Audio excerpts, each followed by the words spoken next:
के करी। सारा जमाना मेरा दीवाना, सबको मेरी बीमारी है। मेहनत तो जारी है, बोलो कब मेरा बारी है।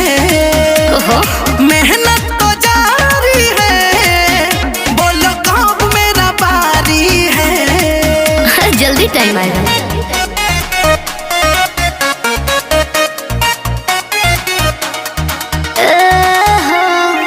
चांद जी डिमांड नहीं पूरी करे के पौरी रेट हो।